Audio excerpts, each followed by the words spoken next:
हाँ दोस्तों, good morning to all of you. कैसे हैं आप लोग? मस्त मज़े से। आज हम लोग बात करने वाले हैं अवस्था परिवर्तन की।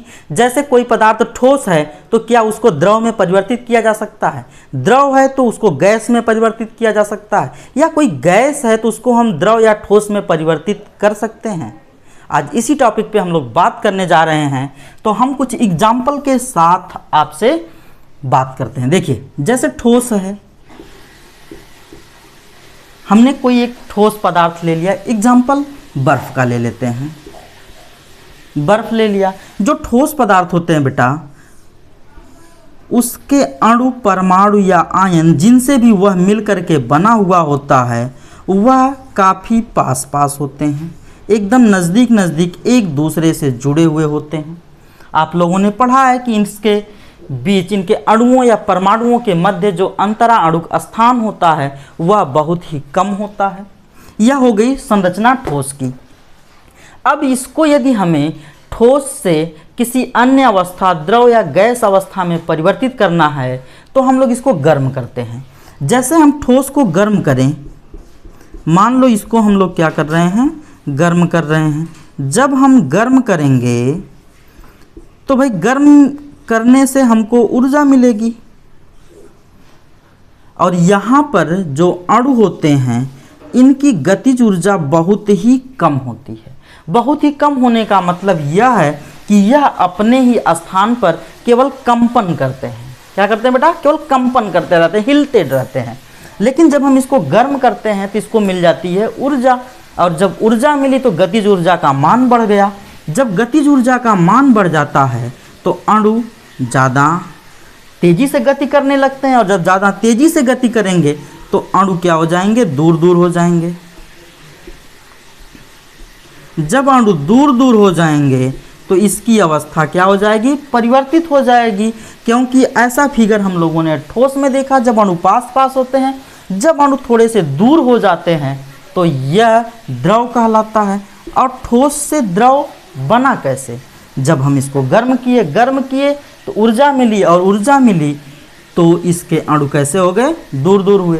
तो हम यह कह सकते हैं कि जब हम लोग ठोस को गर्म करते हैं तो यह किस में परिवर्तित हो जाता है, द्रव में। जैसे बर्फ़ को हम लोग फ्रीजर से निकालने के बाद जैसे उसको सामान्य तापमान पर रख दें या उसको गर्म कर दें तो वह धीरे धीरे पिघलने लगता है। क्या करता है? पिघलने लगता है, और ठोस से परिवर्तित हो जाता है द्रव में। बर्फ से परिवर्तित हो गया जल में।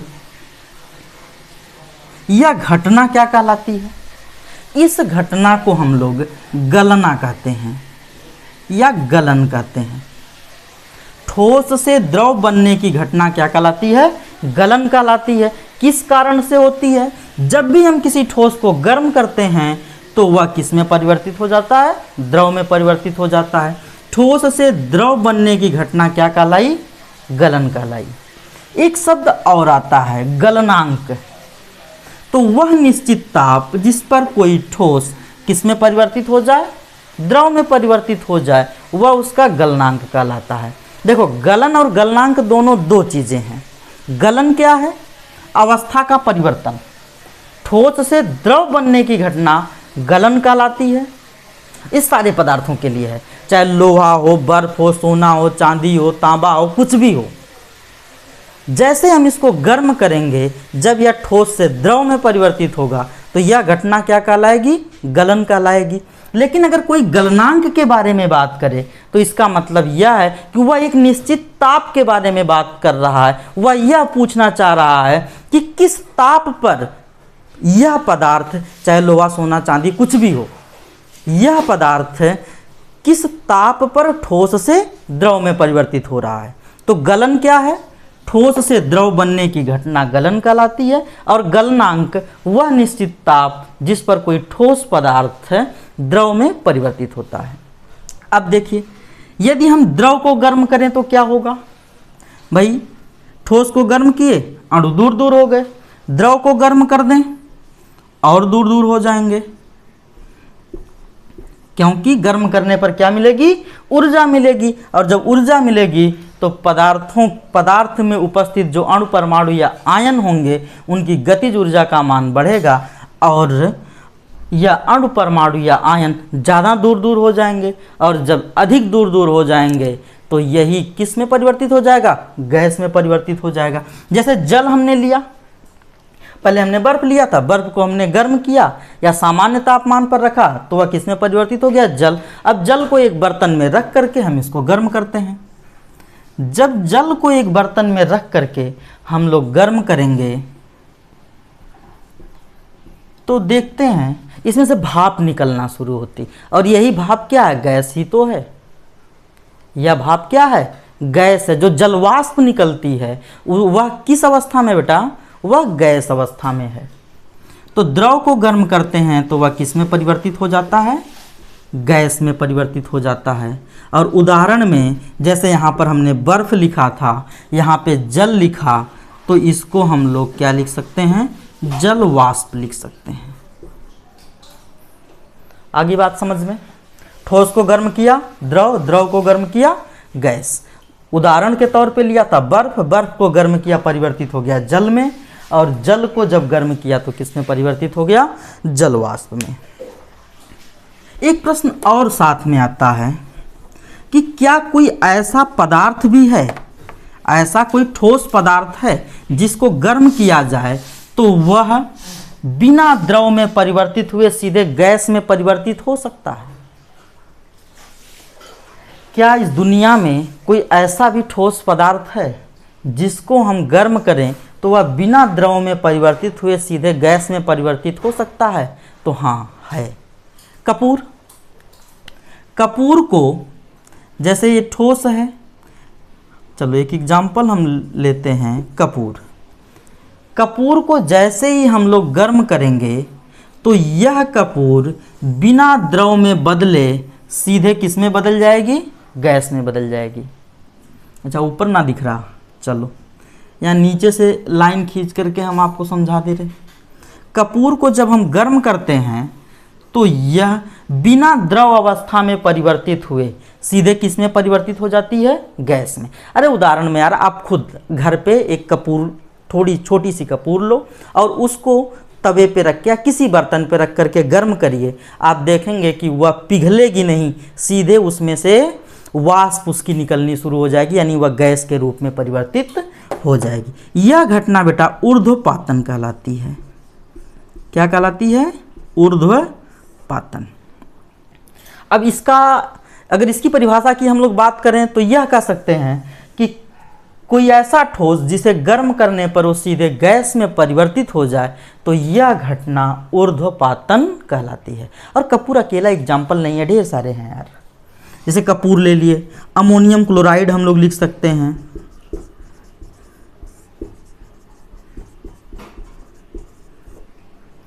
तो यह एग्जाम्पल किसका है? ऊर्ध्वपातन का, यानी ठोस से सीधे गैस बनने की घटना ऊर्ध्वपातन कहलाती है। उदाहरण में हम कपूर लिख सकते हैं, अमोनियम क्लोराइड। ठीक। अब दूसरी बात, अभी तो हम लोगों ने गर्म किया, गैस को क्या द्रव में परिवर्तित किया जा सकता है? तो जब किसी गैस को हम लोग ठंडा करते हैं तो वह किस में परिवर्तित हो जाती है? द्रव में। जैसे आप लोग घर पे देखे होंगे कि जब जल को गर्म किया जाता है किसी बर्तन में रख करके और उस बर्तन के ऊपर कोई ढक्कन रख दिया जाए, तो जब हम ढक्कन को उठाते हैं तो देखते हैं ढक्कन पे छोटी छोटी बूंदें जमा हो जाती हैं। ये बूंदें कहाँ से आई? क्या जल कूद करके जा करके उस पर जम गया? ना, जब गर्म किया तो जलवाष्प ऊपर गई, जाके ढक्कन से टकराई, और ऊपर जब पहुंच रही है तो वहाँ पे तापमान कुछ तो कम होगा नीचे की अपेक्षा, और ढेर सारी वाष्प जा करके जब बर्तन के ढक्कन की दीवार से टकराती है तो वहाँ पे इकट्ठी हो जाती है, संघनित हो जाती है। क्या हो जाती है बेटा? संघनित हो जाती है। कब? जब तापमान कम होता है। तो गैस को जब हम ठंडा करते हैं, क्या किए? ठंडा किए, तो वह किस में परिवर्तित हो गई? द्रव में। गैस को ठंडा किए, परिवर्तित हो गई द्रव में। यह घटना संघनन कहलाती है। संघनन का शाब्दिक अर्थ होता है इकट्ठा होना, यानी गैस थी, उसके अणु दूर दूर थे, और जब इसको ठंडा किया तो अणु क्या हो गए? पास पास आ गए। जब अणु पास पास आ गए तो संघनित हो गए, इकट्ठे हो गए, और इकट्ठे होकर के किस में परिवर्तित हो गए? द्रव में परिवर्तित हो गए। यानी कि जलवाष्प को ठंडा किया जाए तो वह पुनः किस में परिवर्तित हो सकती है? जल में परिवर्तित हो सकती है। यह घटना क्या कहलाती है? संघनन कहलाती है। अब द्रव को क्या हम ठोस में परिवर्तित कर सकते हैं? हाँ भाई, द्रव है, बोतल में भरे, फ्रीज में रख दिए। फ्रीज का काम क्या है? ठंडा करना। तो जब हम जल को फ्रीज में रखते हैं, तापमान कम करते हैं यानी ठंडा करते हैं, तो जल जम करके किस में परिवर्तित हो जाता है? बर्फ में। यानी द्रव किस में परिवर्तित हो गया? ठोस में। क्या हुआ? जम गया ना। तो इस घटना को हम लोग जमना कहते हैं। इसका एक नाम और है हिमीकरण। हिमीकरण। द्रव से ठोस बनने की घटना जमना कहलाती है या हिमीकरण कहलाती है। अब हिमीकरण आपने सुन लिया तो एक शब्द और सुना होगा, हिमांक। क्या चीज? हिमांक। हिमीकरण द्रव से ठोस बनने की घटना हिमीकरण कहलाती है, या जिस ताप पर होती है उसे ही क्या कहते हैं? हिमांक। दो भाग में यदि हम तोड़ें तो हिम मतलब बर्फ, जिसको हम लोग केमिस्ट्री की भाषा में ठोस कह सकते हैं, और अंक, अंक का मतलब ताप। तो जैसे हम लोग गलनांक की बात करें वैसे ही हम लोग हिमांक की बात करेंगे। वह निश्चित ताप जिस पर कोई द्रव ठोस में परिवर्तित हो जाता है उस द्रव का हिमांक कहलाता है। अब सारे द्रव के हिमांक अलग अलग होंगे भाई। जल वह 0 डिग्री सेल्सियस पे बर्फ बन जाता है, जबकि उसी पे आप तेल को रख दें, उसी पे आप पेट्रोल को रख दें तो क्या हो सकता है? उसी पे छोड़ो, आप शराब रख दो यार, एथिल अल्कोहल, तो वह तो ना जमने वाला। तो जितने भी पदार्थ हैं जो द्रव अवस्था में हैं, सबके हिमांक क्या होते हैं? अलग अलग होते हैं। जैसे गलनांक अलग अलग सारे पदार्थों के होते हैं, वैसे ही हिमांक भी क्या होते हैं? अलग अलग होते हैं। तो अगर हिमीकरण या जमना की बात करी जाए तो द्रव से ठोस बनने की घटना जमना या हिमीकरण कहलाती है, जबकि हिमांक या जमनांक की बात करी जाए तो वह निश्चित ताप जिस पर कोई द्रव ठोस अवस्था में परिवर्तित होता है उसी ताप को हम लोग जमनांक या हिमांक कहते हैं। आगे बात समझ में? अब देखिए, जैसे हमने कपूर लिया था तो उसमें क्या था कि कपूर को हमने गर्म किया तो सीधे ठोस से गैस में परिवर्तित हो गया। यह घटना क्या कहलाई थी? ऊर्ध्वपातन। रुकिए, इसको भी लिख देते हैं। यह घटना क्या कहलाई थी? ऊर्ध्वपातन। तो क्या कोई ऐसी गैस भी है जिसको ठंडा करें तो वह सीधे ठोस में परिवर्तित हो जाएगी? सबसे इंपॉर्टेंट है यह, अक्सर पूछा जाता है आप लोगों से। क्या गैस को ठंडा किया जाए तो वह सीधे ठोस में परिवर्तित हो सकती है? तो हाँ, हो सकती है। कोई ऐसी गैस जिसे ठंडा करने पर वह सीधे बिना द्रव में परिवर्तित हुए सीधे कहाँ पे परिवर्तित हो जाए? ठोस में परिवर्तित हो जाए, तो इस घटना को हम लोग निक्षेपण कहते हैं। क्या कहते हैं बेटा? निक्षेपण कहते हैं। एक निक्षेपण जो है भूगोल वाला भी होता है, जिसमें नदियाँ अपना निक्षेप ले जा करके समंदर में भर देती हैं, वह वाला निक्षेपण ना है। यहाँ पे कौन सा निक्षेपण है?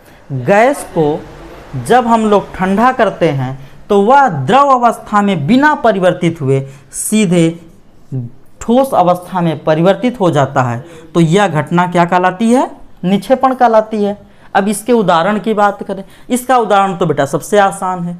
सबसे आसान होने का मतलब यह है कि जब हमने कपूर को गर्म किया था तो वह सीधे सीधे गैस अवस्था में परिवर्तित हो गया, यानी कपूर की वाष्प बन गई थी। उसी वाष्प को ठंडा कर लेते हैं। जब उस वाष्प को हम ठंडा करेंगे तो बिना द्रव में परिवर्तित हुए वह सीधे किस में परिवर्तित हो जाती है? ठोस में परिवर्तित हो जाती है। अमोनियम क्लोराइड, यानी जिन पदार्थों में ऊर्ध्वपातन होता है उनकी वाष्प को जब हम ठंडा करते हैं तो निक्षेपित हो जाती हैं किसमें? ठोस में। चलो समझा देते हैं थोड़ा सा। ये तो हो गया, स्क्रीनशॉट ले लो। चलो इधर बना देते हैं। जैसे हमने एक वॉच ग्लास लिया और वॉच ग्लास में कपूर ले लिया। इस कपूर को हमने स्प्रिट लैंप पे या गैस लैंप पे ले कर के गर्म किया। जब हम इसको गर्म करते हैं तो यह बिना द्रव में परिवर्तित हुए सीधे गैस अवस्था में परिवर्तित होती है। तो हमने इस पे एक ट्रांसपेरेंट कीप रख दिया, कांच की कीप रख दी।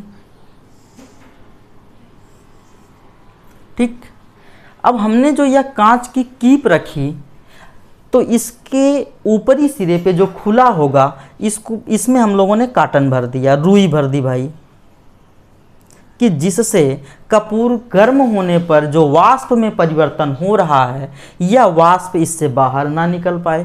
तो जब हमने कपूर को गर्म किया तो यह बिना द्रव अवस्था में परिवर्तित हुए सीधे किस में परिवर्तित हो गई? वाष्प में परिवर्तित हो गई। यह घटना क्या कहलाई? ऊर्ध्वपातन कहलाई। जबकि जब यह ऊपर जाएगी तो ठंडी होगी। ऊपर जाने पर यह वाष्प तो ठंडी होगी ना, क्योंकि उसको तो एक्स्ट्रा ताप मिल नहीं रहा है। तो यह कपूर यहाँ पर आकर के सीधे सीधे क्या करेगी? जम जाएगी।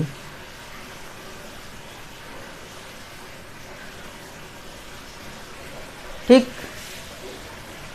यह ठोस था, हमने गर्म किया तो किस में परिवर्तित हो गया? गैस में।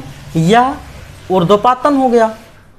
अब उसके बाद जब यह गैस ठंडी हुई तो बिना द्रव अवस्था में परिवर्तित हुए सीधे किस में परिवर्तित हो गई? ठोस में परिवर्तित हो गई। तो गैस से सीधे ठोस बनने की घटना क्या कहलाती है?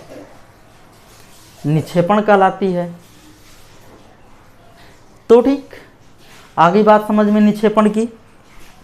तो देखो बेटा, सब मिला के अवस्था परिवर्तन में बस हमको इतनी ही टॉपिक पढ़नी होती है। एक गलन, ठीक, ठोस से सीधे द्रव बनने की घटना गलन कहलाती है। द्रव से गैस बनने की घटना, अच्छा इसको हमने लिखा नहीं था, वाष्पन। द्रव से गैस बनने की घटना वाष्पन कहलाती है। गैस से द्रव बनने की घटना संघनन कहलाती है। और द्रव से ठोस बनने की घटना जमना या हिमीकरण कहलाती है। वाष्पन किसी निश्चित ताप पर नहीं होता, संघनन भी किसी निश्चित ताप पर नहीं होता, परंतु गलन एक निश्चित ताप पर होता है। इसलिए उस निश्चित ताप को हम लोग गलनांक कहते हैं। जमना या हिमीकरण भी एक निश्चित ताप पर होता है, इसलिए इसको हम लोग जमनांक या हिमांक कहते हैं।